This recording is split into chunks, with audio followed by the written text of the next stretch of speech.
So we're talking about draw. Draw, right. And drawing a gun is a dangerous thing. It's the reason that most ranges won't let you draw. So before we go for it, what's the reason that, I think I know why, but people that don't know, why is it so dangerous holstering and unholstering your weapon? So, well, because the gun is more likely to be pointed at you. Mm-hmm.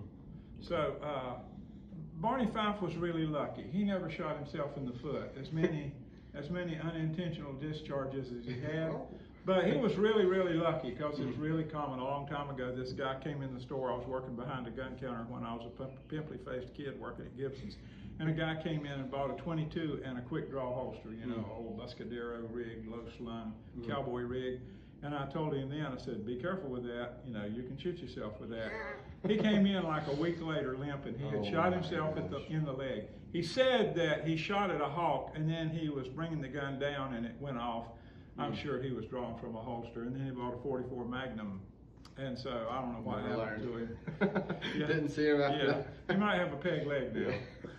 So, yeah, so in and out of holster is really, really dangerous, and you want to pay attention. So you should always pay attention to that gun going back in that holster. Right. It's okay to be looking at, obviously, at what you're going to shoot at. That's where you want to be looking when the gun comes out. But when the gun goes back in, there's no real liability to you looking down and making sure it goes in right.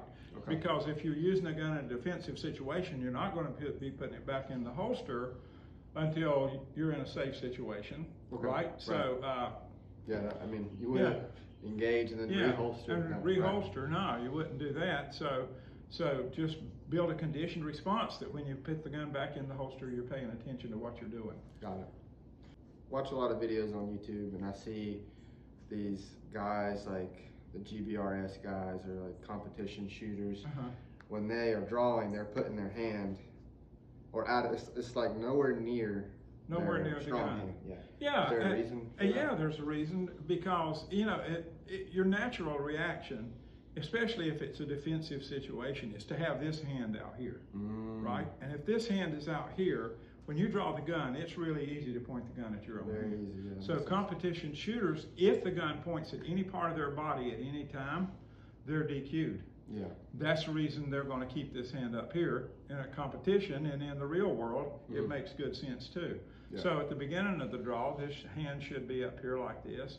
Most of the draw exercises that I've seen done, they were done well. The guy starts with his hands like this, and this might be talking to somebody and trying to make sure he feels safe or whatever. But if you need to drive in to get that gun, this hand comes back here as you go for the gun. Yeah, that makes sense now. Yeah. And we talk a lot about competition because the end goal is for me to essentially compete at some point whenever I'm comfortable in that's the end goal, and really the goal of competition is to just get better. Yeah. Right. And there's no substitute.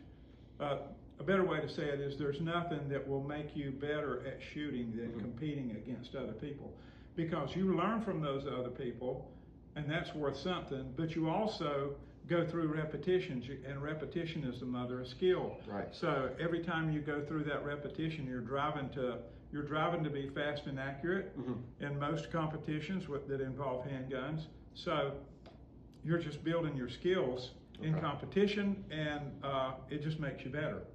Yeah. And I tell people, I get a lot of people here. I had some guys here this morning, really, really good shooters, and I said, why aren't you guys competing?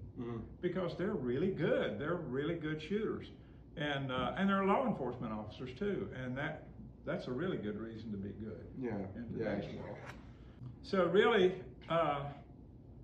as I said a minute ago, repetition is the mother of skill, and the more cycles that you go through, the better you're going to be.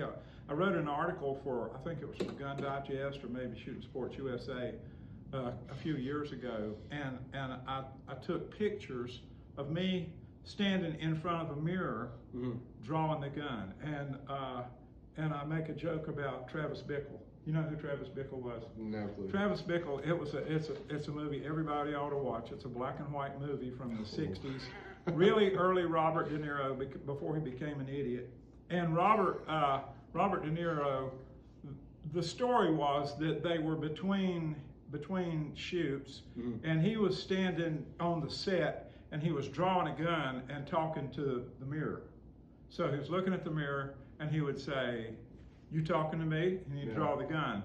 And in that article, I said, "Man, practicing you draw in front of a mirror is a great thing to do." Yeah. Yeah, because you can see what's going on. If you pay attention to what you're doing, you may see that there are things that you can do better. Maybe that you're not establishing your grip, properly when you first dig in to get the gun. So, main thing, if we're shooting, pretty much people shoot today from appendix or from 3 or 4 o'clock. Yeah. Competition shooters probably shoot more from 3 or 4 o'clock, but there's a lot of matches now. I see people, shooting matches and they're drawing from appendix. It used to be if you carried your gun in the front like this, you were an idiot, and now that's where everybody that knows what they're doing carries their gun, because it's the best place to access it. So obviously you don't want to have the gun go off if you're carrying appendix carry. Right. And you don't want it to go off if you're shooting if you're drawing from 3 or 4 o'clock either, for that matter. But that would be bad in either scenario. So the big deal in the sequence is to, if you begin here, your support hand should come back towards your shirt collar. Chris says grab your shirt collar. So if you grab your shirt collar, that makes sure. So subconsciously, you're going to develop a conditioned response that when your draw starts, this hand gets up and out of the way. And then you drive in and establish a master grip on the gun. So master grip on the gun means that you're not going to have to shift your hand back around to get it in the right place after it comes out of the holster. So you want to get your hand on the gun the right way while it's still in the holster. So drive in and drive down hard on the gun so that you can get your hand all the way up in that gun. Obviously, finger's going to be up here and out of the way. So once the gun comes clear of the holster, the gun should rotate around and be level and pointed at what you're going to shoot at. And at that point, your finger should go in the trigger. It should go to the wall on the trigger. And there are most ranges you just can't do that. Right. But they will, to begin with, they won't let you draw, practice draw. But if you go in and as soon as you rotate that gun, it's pointed at the threat. If that threat is really close, like 5 yards or something like that, you're probably not going to be able to get the gun all the way up and get on sights if that threat closes up on you. So you may have to shoot from right here, like from a pelvic position right here. So if that's the case, it's another good reason to have this hand up here. Yeah, exactly. Down here, exactly. Right there. So the other part of this is if that thread is all the way up on you, you may be holding that thread off of you when you draw. So at that point, you want to keep that gun low. As a matter of fact, the way we trained in first Faster Saves Lives, the way we trained then was we actually shot the first shot at the pelvis of the threat, and then came up. And that, we got off a shot sooner, and that means once that guy gets hit, he's gonna have a reaction from getting hit, and it's gonna give you a better position. You'll be in a better position to fight. And I've never been in a gunfight in my life, but I hate to be in a gunfight with you. I don't I don't want to be in a gunfight with anybody, but at the same time, what we want to do is we want to train the way that we would use the gun. Train how we fight. Train how we fight.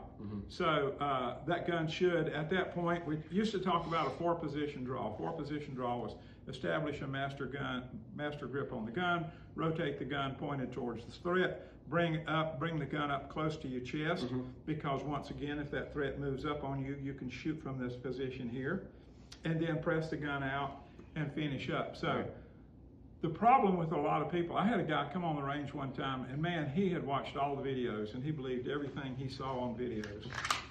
And he had a perfect 4-point draw. It was 1, 2, 3, 4, like that. And he stopped between every single part of that thing, making sure he was getting it. And I said, you need to move through this. Steady movement, It's like 4 points that you drive past in a car, not 4 destinations that you drive to before you leave for the next one. Good point. That's a great point. Yeah, that clicked instantly in my head. Yeah. Yeah. Yeah, it is 4 points, but you're hitting those points. It's like 4 cones on an autocross course. You know, you got to pass all 4 of them, but you don't want to slow down every time you get to one. Right. Yeah. You want to go through all of that, and then, you know, I tell people that you should find the wall on the trigger when the gun is pointed at the threat. Okay. So if you've made the decision to shoot, just because you've made the decision to shoot doesn't mean you should shoot. Yeah. Because it might be between right here and right here, the threat might not exist anymore. Right. Right? The threat might see that you are getting ready to point a gun at him and say, you know what, actually, I'm not that interested in continuing this. Right. So you never know exactly what's going to happen that way. But you should be prepared to shoot as soon as the gun is pointed at the threat. Right. Okay, so let's try to summarize, which was all that was good information, but give it like a brief summary of everything we just talked about, and then we'll move from here outside on the range and actually put it to practice. Okay, so first thing is to drive in and get a master grip on the gun. Right. To really establish that master grip on the gun. Got it. And then the gun comes out at that point. Don't forget the... Yeah, this hand should be back up here. Right. Yeah, I'm kind of assuming that. Right. And I shouldn't. Right. One of the things that happens to us once we learn how to do something, we kind of forget that process. Our brain deletes that file. Yeah. It's why a lot of people that are good shooters, really don't know exactly what makes them good. Right. Because they got good at some point with techniques. I talk about that all the time when we talk about trigger. Because when I was a young man and I started shooting, I always pulled the trigger the right way. Yeah. I was never a trigger slapper at any point, but I didn't realize that was so many people's problem. Right. Yeah, because it is most of why people fail. Right. Is trigger control. So so it should be establishing that master grip, rotating the gun towards the threat. The support hand is going to meet the gun when it gets up here, and then we're going to put the gun here. That's the third pylon in the autocross course, and then the gun's going to press out. And as the gun presses out, you should be on the wall, and really, if you're shooting fast, you should start putting pressure on the trigger. So if the trigger breaks at 5 pounds, when it's right here, you should be at least a pound into the trigger, and as you press out, you might go 2 pounds, 3 pounds, 4 pounds, bang. The gun goes off. Yeah. That's a problem that I have. Yeah, I'm more focused on getting my sight picture, and then once, just like the video before, once I see that my red dot is in the center of that target, that's when I'm squeezing the trigger. Yeah. But as long as it's, you said, accept an okay sight picture for a great trigger squeeze. Yeah. Trigger press. Yeah, that's. You know, if that dot is anywhere in that plate and the gun goes off, it's going to hit the plate. Yes. Right? So remember that. It's important. It is important. Yeah. It really is a big part of the whole thing. But if you're pulling the trigger at the same time, and by pulling the trigger, I don't mean making the gun fire. I mean increasing pressure on the trigger. As the gun presses out, then when you get there, you're going to be down to that last pound or something like that, and the trigger's going to break really easy, and you're not going to know exactly when it goes off. And if you're training and you get into the trigger too heavy, so as you're drawing, you get in, you're too heavy on the trigger, and the gun goes off before you mean to. If you're training in a safe way, nothing's going to be damaged by that. Yeah. And we learn more from failure than we do from success. Absolutely. Right? So it's embarrassing if you do that, you know, you have a premature discharge. Yeah. Right? So that's never good. So if we get too heavy in the trigger, we're going to learn something from it, and we're going to learn what that trigger feels like. Because we want to establish a kinesthetic awareness of the pressure that it takes to make the gun go off, and we just want to roll through that pressure. Got it. Okay. Yeah. So that's going to wrap it up here. We're going to move everything outside to the range, and try to put it to practice. Yeah, put it into practice and make it work. All right. So we are now out on the range. We're talking about draw and the principles, the 4 pillars of the draw. Yeah. Yeah, I like pillars. That's a good thing. 7 pillars of wisdom. That was great. So you're wearing a kind of a Hawaiian shirt kind of thing. Yeah. And you have your gun. Your gun is concealed. And I think actually I may just tuck just for this sake. Yeah. All right, so what I'm gonna do, I'm gonna get off camera, tuck my shirt, get my eyes and ears on, and then we're gonna make it happen. Just gonna make it happen. We're back in business. All right, so I guess we'll do a few and see how it goes, and then you critique me and let's do a couple of draws and see what happens. All right. So just to kind of review, that gun's you're gonna drive in and you're gonna get a solid purchase on that gun. Your strong hand is going to be the same place on the gun and it's going to be when the gun fires. Okay. You don't want to have to adjust your grip in the middle of your draw. That's not good. You lose time, and also it's kind of insecure to do that, right? Right. So we want to establish that master grip. Then the gun rotates and points towards the target in the general direction of the target. And at that point, you're going to find the trigger and find the pressure wall on the trigger. And then the gun is going to come up to this point. We're up here at our shirt collar. The gun's going to come up to that hand, and at that point our support hand is going to meet our strong hand, and we press the gun out. And as we're pressing that gun out, we can begin that's a good shot. We can begin our trigger pull right here, right? Because we don't want to just go to sights and find our sights and then start our trigger pull. We want to do 2 things at one time. Okay. All right. Yeah, so I say let's do like maybe 3 under time. You watch me, and visual, like tell me what I'm doing wrong. And we talk about it. And then we'll try to speed it up. Right. All right. Okay. Shooter ready. Ready.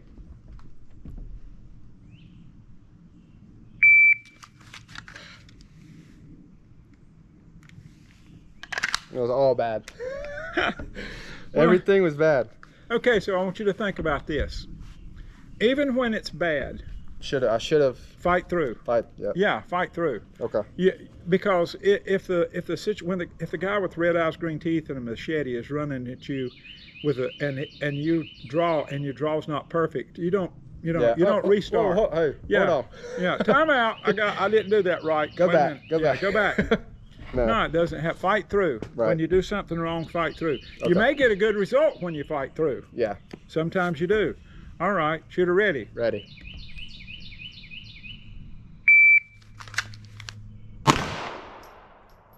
That looks pretty good from here, and that's a good shot. Yeah. Okay. That's a good solid shot. What did we do that in? 203. Okay. 203. Yeah, so I'm an old man, and I can do that sometimes in 203. Okay. So, yeah. So, be faster and be smoother. So when that gun was pressing out, were you? Nope. Were you on the trigger? Okay. I was not. I got my sight picture and then found the wall. Yeah. So you should find the wall when it's pointed down range. Okay. All right, shooter ready. Ready.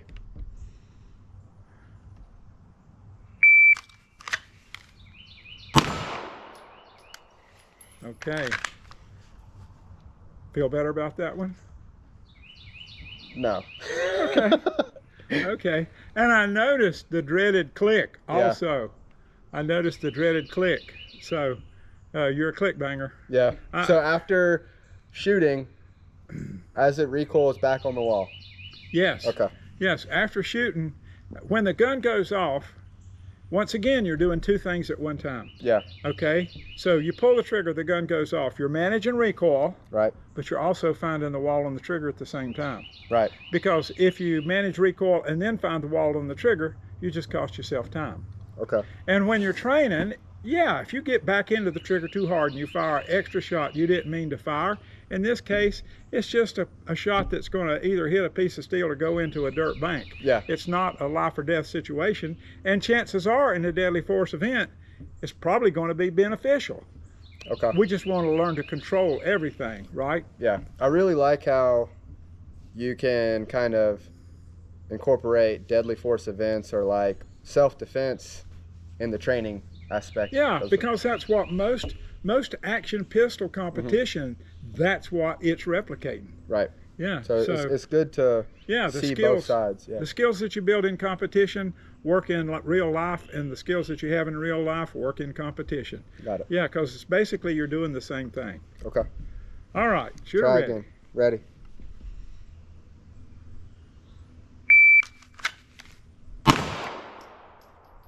Okay, were you on the wall when you got out there? Kind of. Okay, kind of. Kind of is better than not at all.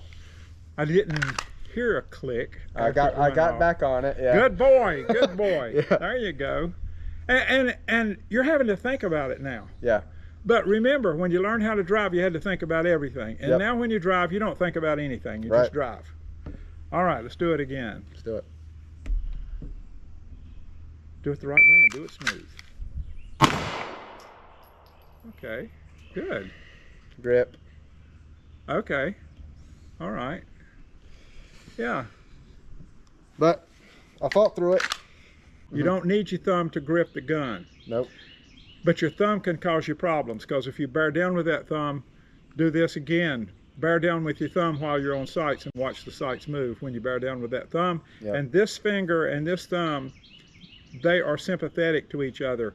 You spent your whole life with these two working together, and when you shoot a gun, that's the temptation. If you get that thumb up and out of the way, don't make me paint a little smiley face on your thumb, okay? Because I do it to a lot of people. And then when I see them bearing down with their thumb, I say, hey, where's your buddy? Right? All right, so okay, let's do it again. Shooter ready. Ready.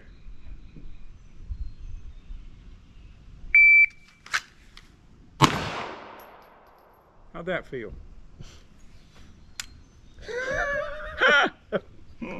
All right, let's do it again. All right. Do it right, Seb. Let's try to get everything. Yeah. This rep. All right. Get them all. Shooter ready. Ready.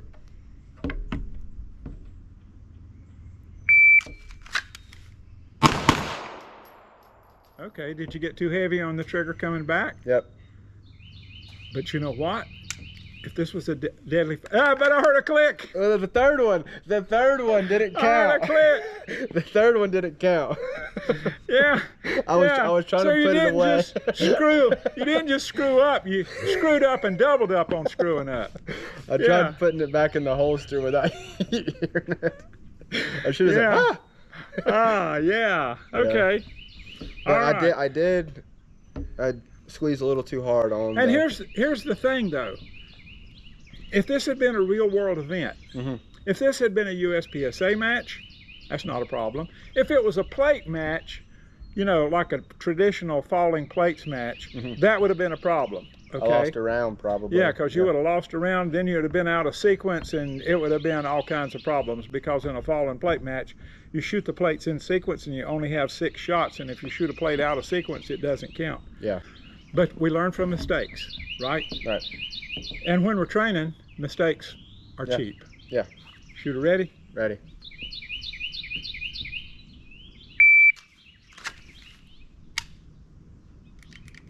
Okay, what should happen now? You should tap rack. Yeah. Okay. So, there's a million lessons. When you're doing anything, there's a million lessons, right?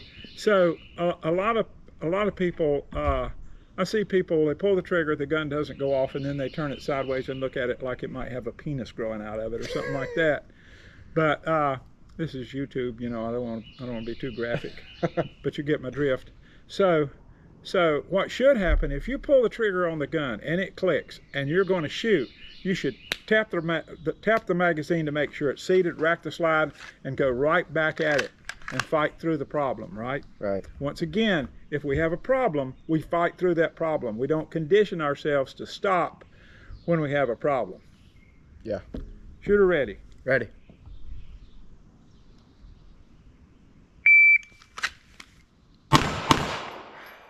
Again. It's okay. It's okay. You're learning. Right? You're learning. It's a lot harder than it looks and it sounds to get back on the wall. The other part about it is that gun has a really good trigger. Yeah. And a gun with a really good trigger, you need to be more gentle with it. Okay. All right. Shooter ready? Ready. In the real world, it's not a big problem.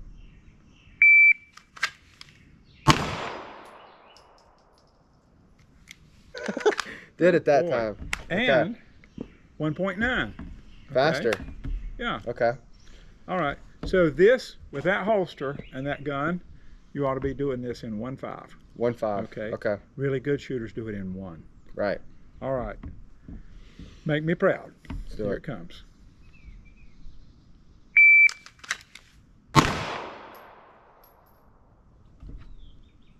.6. Okay, shooter ready? Ready.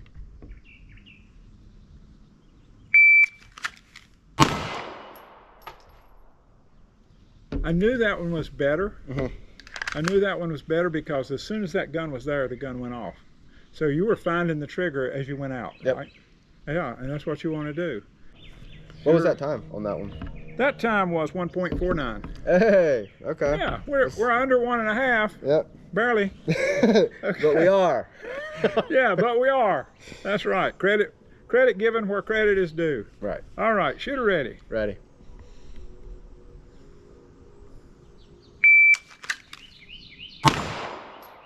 Okay, that gun hung there for Yep. a long time. I waited to get my sight first. All right, shooter ready. Ready. 185, and that was that drag. So we had 0.3 of a second spent with waiting, you trying to find with it. you Yep. waiting. Yep. And were you trying to find the dot? Yeah. Okay. So if you shoot a red dot, guys, you got to practice with that thing all the time. Dry fire. Yep. That gun should come out of holster, and you should find that red dot, and it should be so easy you should never have to think about it. Mm-hmm. All right, shooter ready. Ready. Here it comes.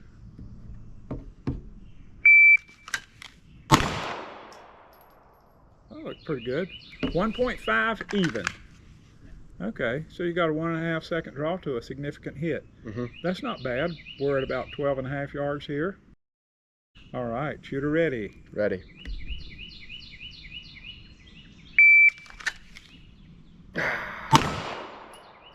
You were looking for the dot? Yep. Yeah. Wow, 258. Well. Yeah. Well, that was 18 shots. It was 18 shots, and we had a lot of very consistent ones. Mm-hmm.